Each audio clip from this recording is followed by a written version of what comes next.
10 दिन तक मुसीबत उठाओगे, जान देने तक भी वफादार रह, तो मैं तुझे जिंदगी का ताज दूंगा। खुदावन के पाकलाम के सब से आज हमें बड़ी बरकत मिले। आमीन। मजमून क्या है इस प्रोग्राम का?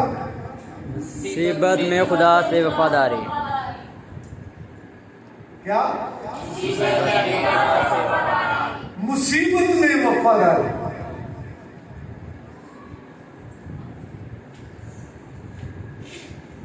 तौरे हाजरा की सूरत हाल को मद्देनजर रखते हुए ये टॉपिक लिया गया और वर्ष जो दी गई है बड़ी खूबसूरत आयत है।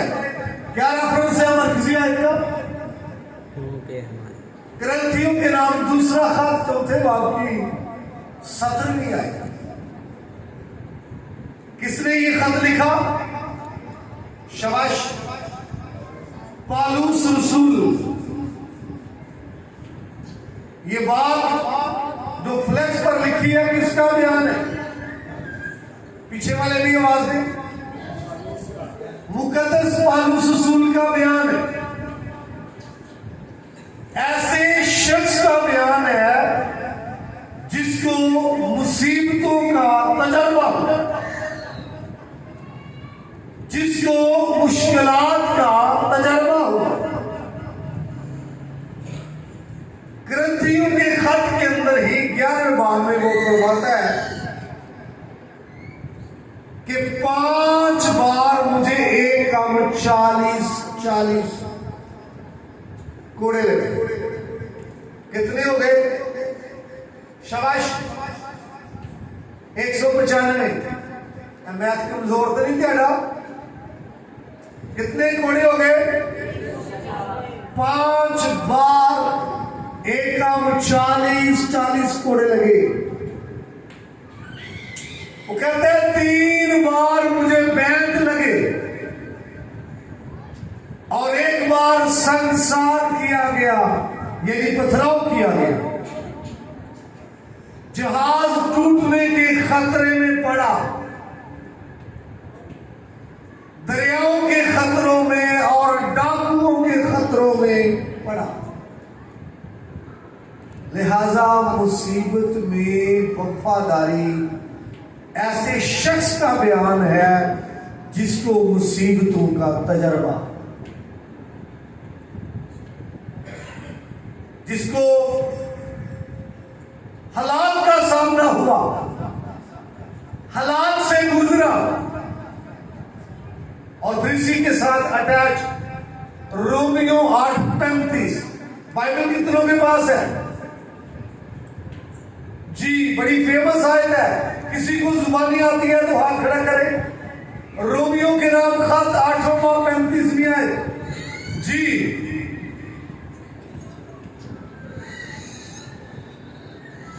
कौन हमको मसीह की मोहब्बत से जुदा करेगा? आगे पढ़ो लिस्ट पूरी जरा, अगर निकाल लिया पूरी लिस्ट पढ़ो क्या कहती है जी। कोई पढ़ दे। आस्था ठहराव के साथ। कौन हमको मसीह की मोहब्बत से जुदा करेगा? नंबर 1 मुसीबत। अगर मुसीबत जुदा नहीं कर सकती तो फिर वफादारी है। आगे तंगी, गुर्बत, तंगदस्ती अगर जुदा नहीं कर सकती तो फिर शाबाश वफादारी है। नहीं तो गरीब लाजर को याद कीजिए, उसके पास अपना खाना था। बोलिए जरा, मेरे साथ रहते। उसके पास अपना खाना था नहीं, उसके पास अपनी रिहाइश थी, उसके पास कोई लिबास था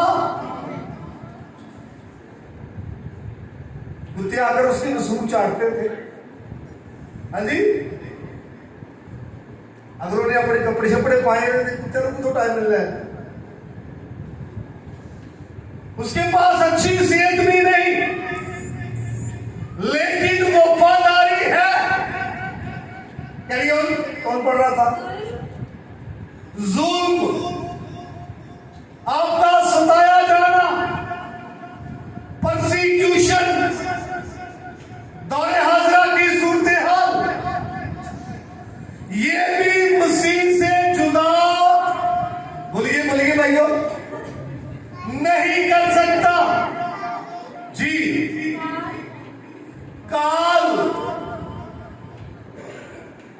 जी आगे, नंगापन, और क्या? आखिरी क्या? तलवार।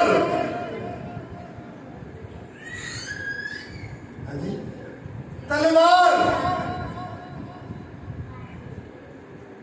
ये मसीह से मोहब्बत है, गहरी मोहब्बत है।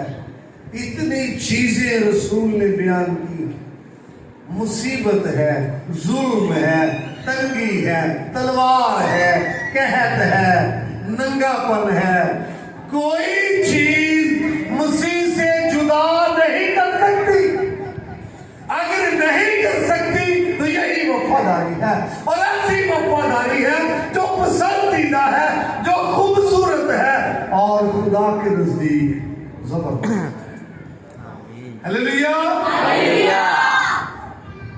कभी कभी हमारी अपनी तरफ से एक वफादारी होती है, लेकिन खुदा के नजदीक शायद काबिल कबूल ना। यहां पर रसूल जिसकी बात कर रहा है वो कौन सी वफादारी है? पसंदीदा, जो खुदा के नजदीक कामिल। मैंने आपके सामने जो तलावत की मुकाशफा की किताब में से, वो कहता है 10 दिन तक मुसीबत उठाओगे। जब ये किताब मुकाशफा की मिली है, फिलिसिया उन दिनों हालात का शिकार थी, रोमी हुकूमत थी, लोगों पर जुल्म सितम उठाया जाता था, लोग तलवार का लुकमा बनते थे, लोग किसी ना किसी तरह से उनको शहीद किया जाता था, या फिर सूली देकर, या फिर तलवार से, या फिर शेरों के सामने फेंक दिया जाता, नाखून नोचे जाते, या फिर जिंदा को खाल में सलाई करके धूप में फेंका जाता। उन दिनों की बात है, लिखा गया है, तेरी मुसीबत का मुझे पता है। अब ये दूसरा चैप्टर पढ़े, तीसरा आपको समझ आएगी। रसूल कहता है मुझे तेरी मुसीबत का पता है, तेरी तंगी को जानता हूं, तेरी मुशक्कत को जानता हूं। ये सब अपनी जगह पर ठीक है, लेकिन जान देने तक नहीं नहीं नहीं नहीं, अल्फाज खाओ नहीं, देखो बाइबल क्या कहता है। जान देने तक भी लिखा हुआ, चेक करो। यानी तू मुसीबत तेरे लिए, तेरे नाम की खातिर झेल रहा, बड़ी मुशक्कत उठा रहा, गुर्बत का शिकार है, जान देने तक भी वफादार रहे तो मैं तुझे जिंदगी का, यही है। स्टीफनस को याद कीजिए, सुने नाम स्टीफनस? यूनानी ज़बान का लफ्ज़ है, इसके मानी है ताज। स्टीफनस लोग इसको संसार कर रहे हैं, ये वाला पढ़ा आपने? लोग इसको क्या कर रहे हैं? और ये दुआ कर रहे हैं। लोग इसको संसार कर रहे हैं और ये उनको माफ कर रहा है। इसको संसार करने वाले, इस तारीख पर चलने वालों के खिलाफ थे। संसार करने वाले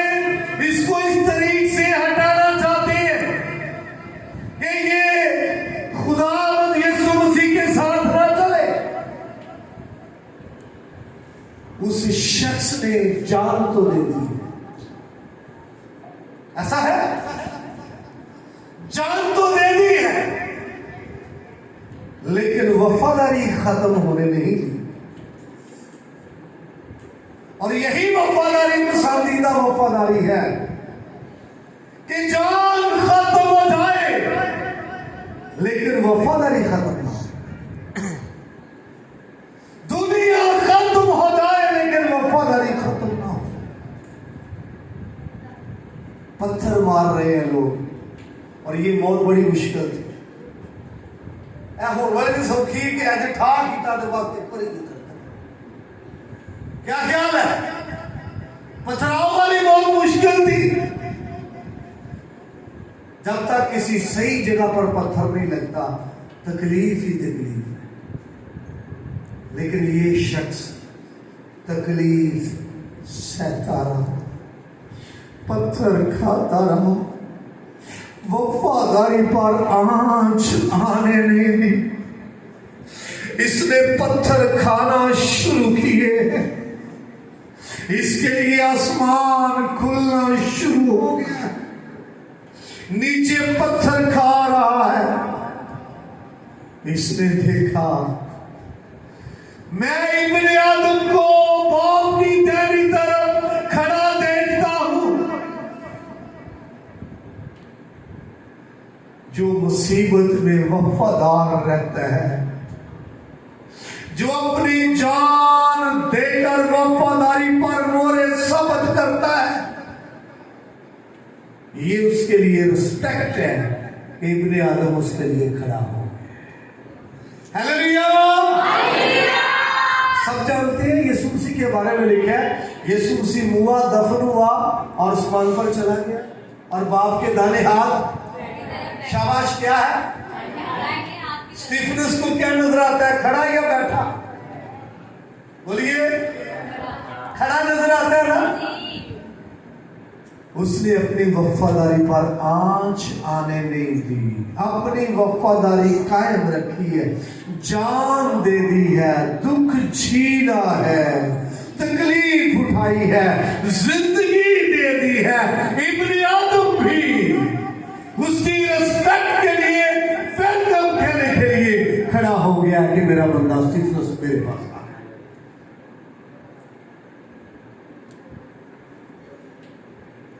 ये है मुसीबत में वफादारी।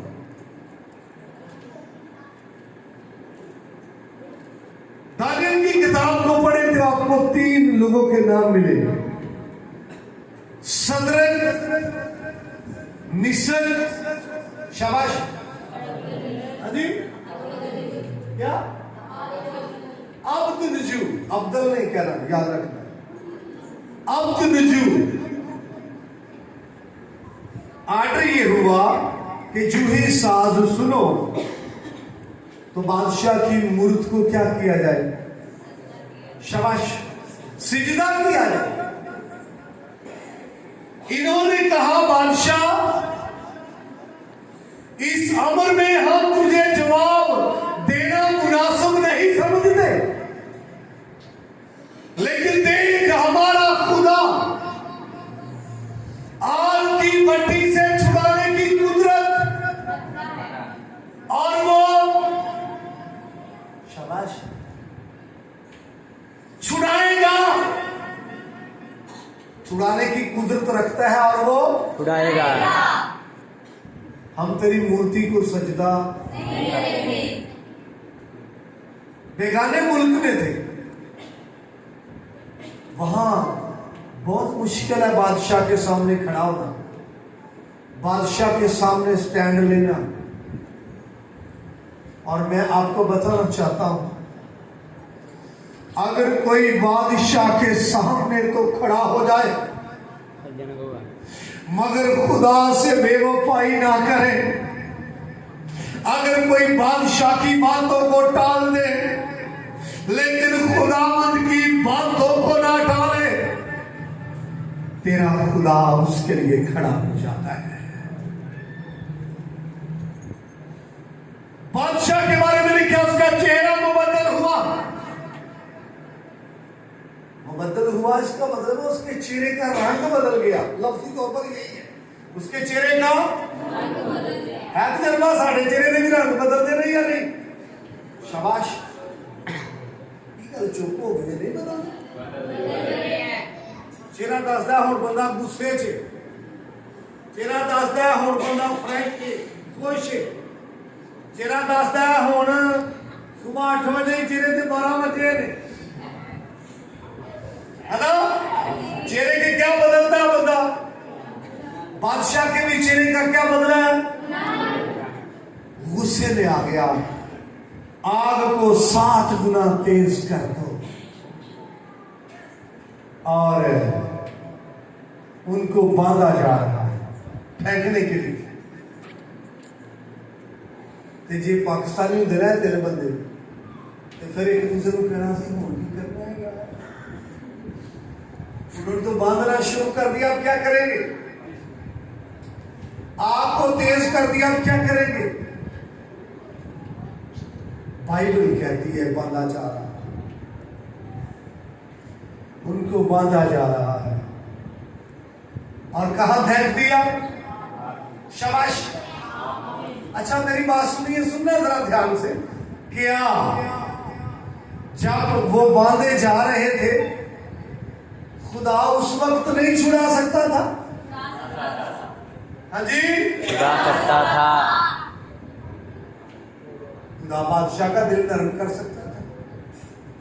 क्या ख्याल है? फेंके जाने से पहले भी छुड़ा सकता था, लेकिन मुखालफा ने फिर कहना सी ऐ बादशाह ने तेन छड़ दिता ना, नहीं तो दिहाड़ियां हड्डियां भी नहीं सन मिलनियां, है ना? आग के अंदर तक जाने दिया ताकि मुखालिफ आइंदा मुंह ना खोल सके। आग में जाने दिया ताकि खुदा की कुदरत जाहिर हो।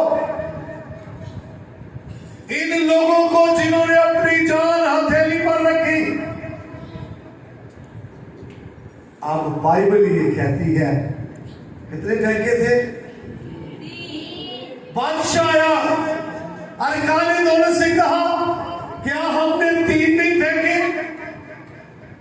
मैं 4 देख रहा हूं।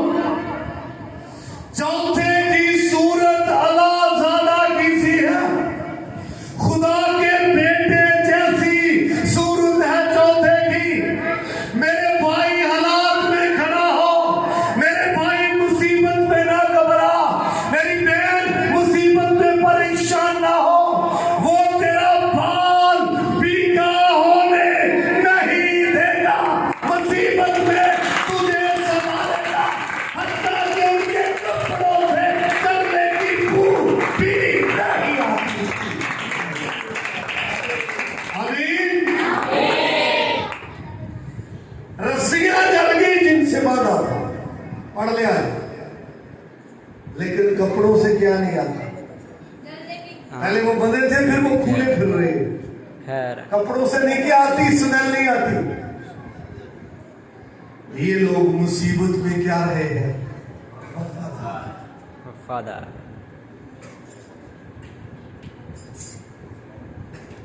बाइबल भरी पड़ी है ऐसे लोगों से जिन्होंने मुसीबत में खुदा के साथ वफादारी का सबूत पेश किया।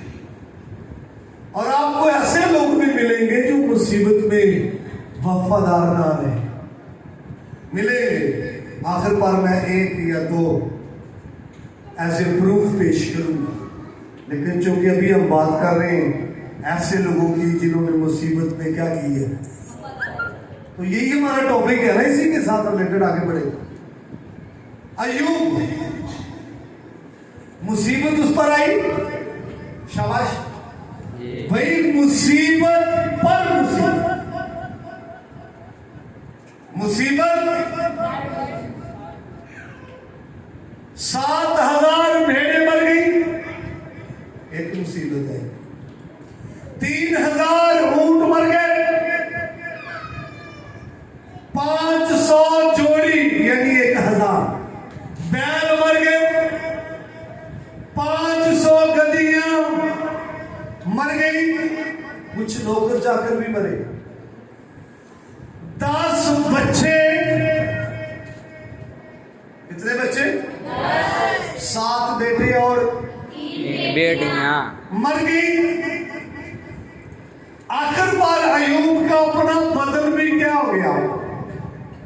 हाँ जी, खराब, अपना बदन भी खराब हो गया।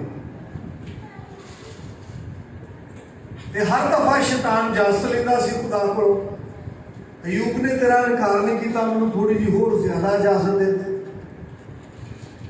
होर इजाजत लै रही उहदे बदन को छू दी। जब फिर नाकाम हुआ तो फिर शैतान ने अयूब की बीवी को इस्तेमाल किया। किसको? शाबाश। जदों शोहर अमान ते खड़ा होंदा वफादार, ते शैतान किनू इस्तेमाल कर सकता है? शाबाश। यार डरदे केड़ी गल होंदी, आप भी ना आई। किसको इस्तेमाल कर सकता है? बीवी को। और अगर बीवी मुसीबत में वफादार हो तो किसको इस्तेमाल कर सकता है? हमें को बाजिया की बात तेज है। अयूब की बीवी को इस्तेमाल किया। वो कहती खुदा कोई तकफीर कर, उसको छोड़ दे।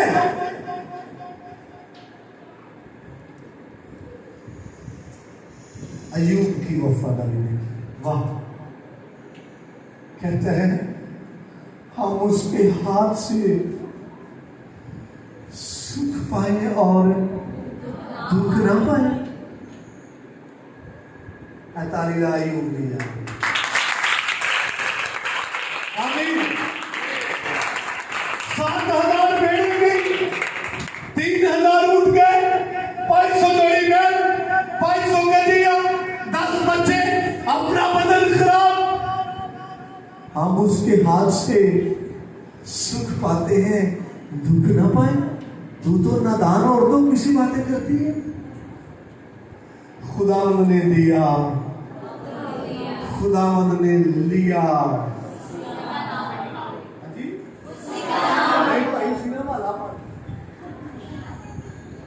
खुदावंद ने दिया, खुदावंद ने लिया। खुदावंद का नाम मुबारक हो, ऐसा लिखा हुआ है। अक्सर लोग जुबानी है जिधर होंगे वर्ष ऐसे लिखे,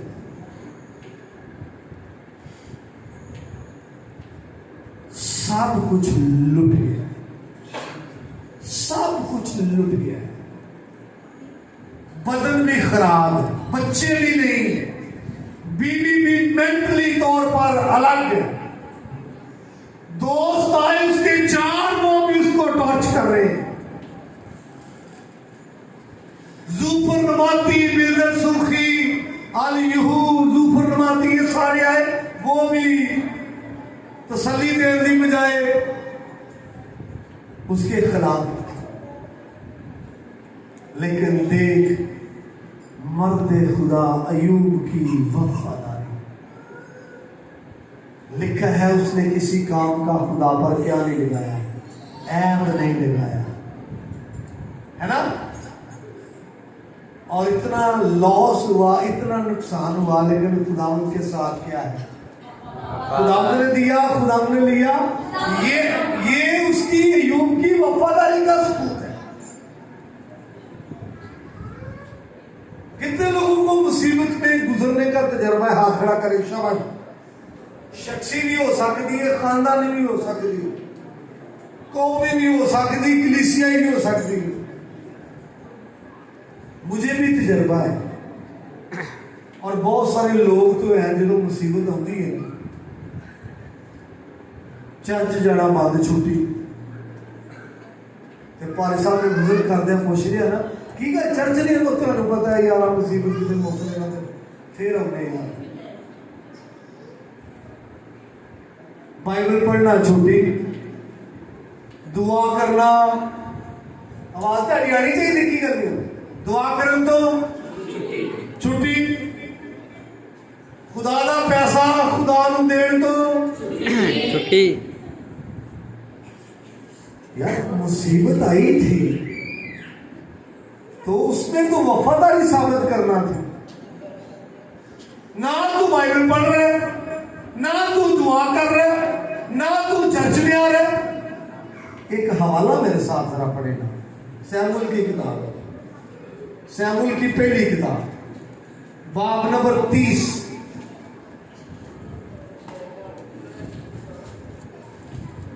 जी सैमुअल की पहली किताब, उसका बाब नंबर 30 मिल गया।